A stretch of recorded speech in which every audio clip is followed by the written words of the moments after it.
He had been quite a distance at first, but as John got closer, he knew that he was right.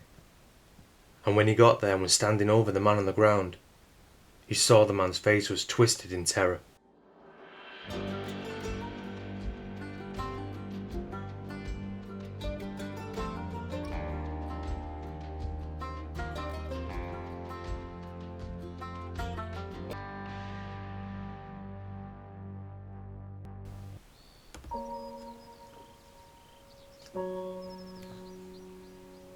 September 1932. The sun was shining and it was warm.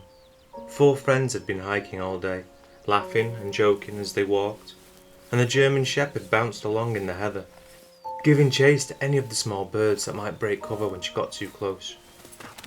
Mary pushed her spectacles and pulled on the shoulder straps of her rucksack, pulling it further up her back. As she did, she turned to the others and asked if they wouldn't mind stopping for some tea and maybe a sandwich or a chocolate. And the others thought this was a great idea and decided to stop a little further along the trail, near Hope Cross. They threw their coats on the ground and sat on them, so the heather didn't scratch the back of their legs as they were only wearing shorts. Just then, the light dimmed as a cloud rolled over the sun, and Sadie started to whine. The group stared at the dog, and looked where she was staring at, but they saw nothing. The dog's crying just grew louder, and she lay down in the heather, ducking down as if to hide, whimpering. And then they saw it. The group stared, open-mouthed. They couldn't understand what was coming straight at them. 80 AD, and the Roman army was advancing up the northeast horn of Cheshire to attack the people of Longdale. Agricola had sent some of his riders ahead of his army to summon the mighty Brigantes tribe to surrender. But when the riders approached the settlement and announced the terms, the demand was met with a defiant refusal from the Britons. Edus was a tall man, well built, his long hair blowing around his shoulders. He was the chief of the Brigantes tribe in Longdale. He walked a few paces forward and shouted so all could hear, "Tell the proud chief, the sons of Britain are warriors and free men. Free men will they live, and free men will they die. Never will they submit their necks to the yoke of the eagle. Rather, they will perish on the spears of the legionaries." For a moment, the Roman rider paused. This wasn't the first time he had seen natives resist the might of Rome. But he asked the chief, why battle with the legions? Why fight against fate? Why not live as free men? To be a citizen of Rome is to be a free man, a citizen of the empire which rules the world. Welcome the eagles and live. But resist the legions, and what then? Then, replied Edus, war. So be it, the legions will surely come. And with that, the rider raced away. After riding hard, the dispatch of this defiant declaration arrived at the Roman camp. Agricola left nothing to the last moment, and the same day which brought the message from the Britons saw the Roman army in motion. The troops marched along the course of the Mersey, till it became the River Goyt and halted in Melle near Stockport, where afterwards they built a strong defence. Then they moved on, still following the stream, and passed up the banks of the river Etherow.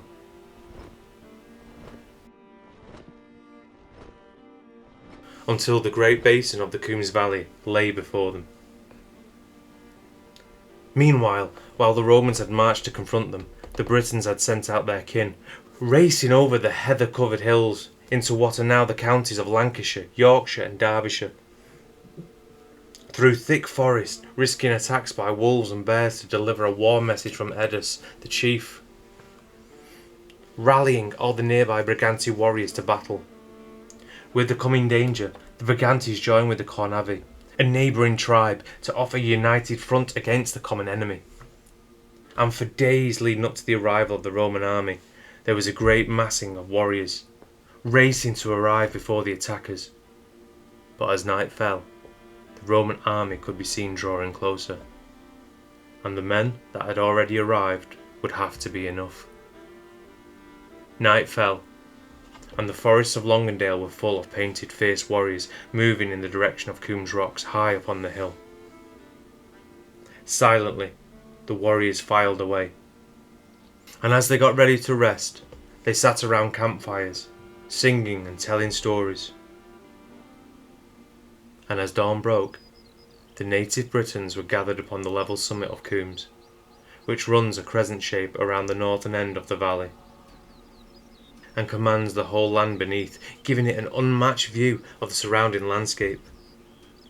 And it's almost an impossibility to run up there in armour or in any formation, and the Roman commanders knew this, and they also knew the impossibility of taking the hill by direct assault.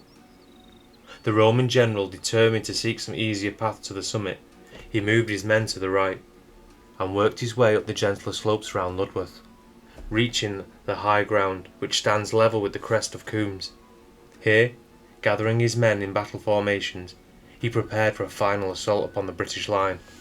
But the native Britons, finding the Romans were not inclined to attempt the impossible task of scaling the rocks, and seeing no further advantage in maintaining their position, gave away their advantage of holding the high ground. They moved rapidly towards the west and met the Romans on Ludworth Moor, chanting their songs of battle alongside the terrifying blasts of the Carnacks. The painted warriors charged upon the Roman lines over and over again. The warriors charged, but the legions stood firm, and the slaughter was horrible to see. Blood ran down the hillside. The Britons fought for their freedom and fell upon the Roman swords. It is said that the army of Britons was annihilated, and certainly it was the largest great fight between the Romans and Britons which took place in this part of the country. When the battle was ended, the dead were buried in two great piles upon the battlefield, and cairns of stone were raised above the graves. Those cairns still remain, and possibly the oldest monuments to the Britons' bravery in this district. It is also said that Edus was one of the last to fall. Now, hundreds of years later, there have been many reports that during certain seasons of the year upon Coombs Rocks, the ghosts of the ancient heroes charge down the battlefield, replaying their final run at the Roman foe. The sightings have been many throughout the years, with the air ambulance being called out to rescue hikers that have been so afraid of what they've seen they have had a heart attack. People who have seen the phantom battle describe the warriors, the weapons, what they were wearing. They even say you can hear the clash of metal and hear the feet race by.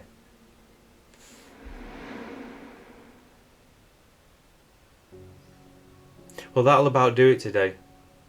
But to let you know, the Peak District where this location lies is a strange place, with records of ghost lights, phantom planes, strange creatures, and many, many ghosts of all periods, and many murders as well. The story I've just told you today is one that's known well in the area, and the battle is a true event. Please let me know your thoughts on this story.